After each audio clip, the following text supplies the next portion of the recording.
અંગ્રેજ શાસને ભારતને કેવી રીતે બદલી નાખ્યું?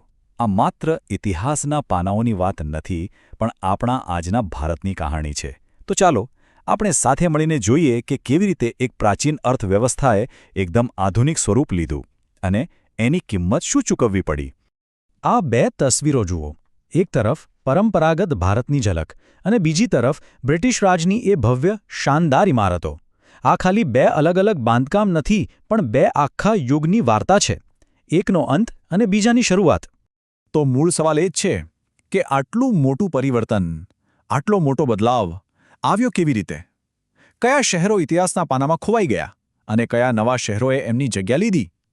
આપણા કયા ઉદ્યોગો ખતમ થઈ ગયા અને કયા નવા ઉદ્યોગોએ આધુનિક ભારતનો પાયો નાખ્યો? ચાલો આ સફર શરૂ કરીએ. સૌથી પહેલો અને કદાચ સૌથી મોટો ફેરફાર જે દેખાયો ને, એ હતો ભારતના શહેરી નકશામાં.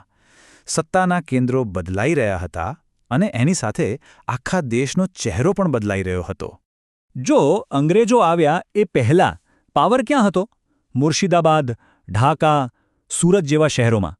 પણ અંગ્રેજોએ આખું ગણિત જ બદલી નાખ્યું. એમણે સત્તાના કેન્દ્રો દરિયા કિનારે ખસેડ્યા: મદ્રાસ, કલકત્તા અને બોમ્બે. કેમ?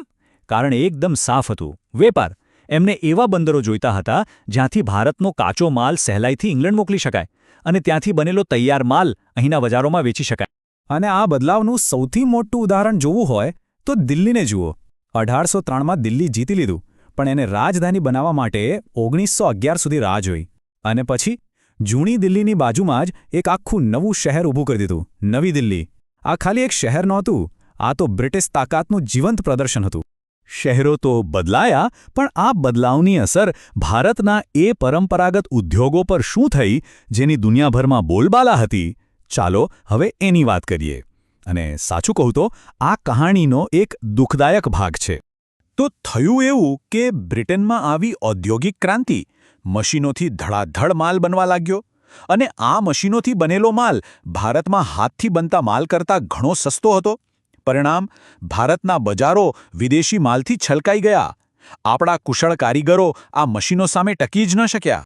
એક જમાનો હતો જ્યારે ભારતનો સ્ટીલ અને આપણી તલવાર બનાવવાની કળા આખી દુનિયામાં પ્રખ્યાત હતી. ટીપુ સુલતાનની આ તલવાર જો, કેવી અદ્ભુત કારીગરી છે.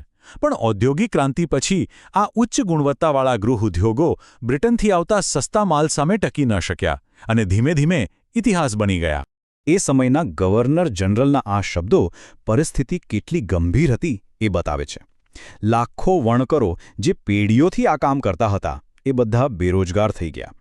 ભારતનો કાપડ ઉદ્યોગ, જે એક સમયે આપણું ગૌરવ હતું, એ લગભગ સંપૂર્ણપણે નાશ પામ્યો. પણ કહેવાય છે ને કે દરેક અંત એક નવી શરૂઆત પણ લાવે છે. તો હા, જૂના ઉદ્યોગોના પતન સાથે જ ભારતમાં એક નવા આધુનિક ઔદ્યોગિક યુગનો પાયો પણ નંખાઈ રહ્યો હતો.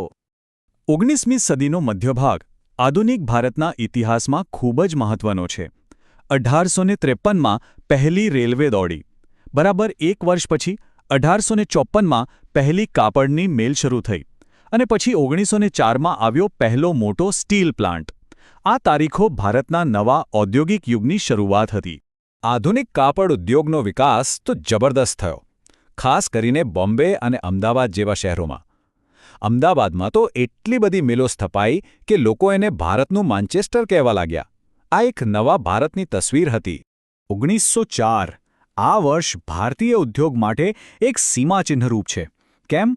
કારણ કે આ જ વર્ષે જમશેદજી તાતાએ જમશેદપુરમાં Tata iron and steel company એટલે કે ટિસ્કોની સ્થાપના કરી. આ ખાલી એક ફેક્ટરી નહોતી, પણ આત્મનિર્ભર ભારતના સપનાનો મજબૂત પાયો હતો.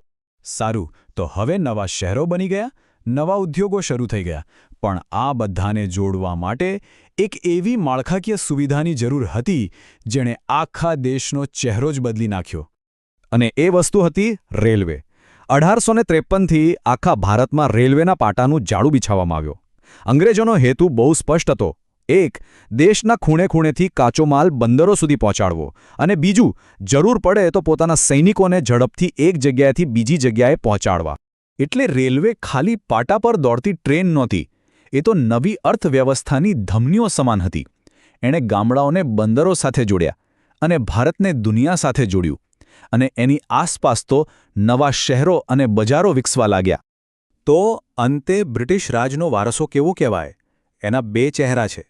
એક તરફ એણે આપણા પરંપરાગત ઉદ્યોગોનો વિનાશ કર્યો, તો બીજી તરફ એણે જ રેલવે અને આધુનિક ઉદ્યોગોનો પાયો પણ નાખ્યો, અને એ જ પાયા પર આજના ભારતની ઇમારત ઊભી છે. આધુનિક ભારતના પાટા તો નંખાઈ ગયા, પણ શું આપણે એ સફરમાં કોઈને સ્ટેશન પર જ ભૂલી ગયા? આ મોટા પરિવર્તનની સાચી કિંમત કોણે ચૂકવી? આ વારસામાંથી આજે આપણે શું શીખી શકીએ? આ સવાલો સાથે તમને છોડી જાઉં છું. વિચારતા રહેજો.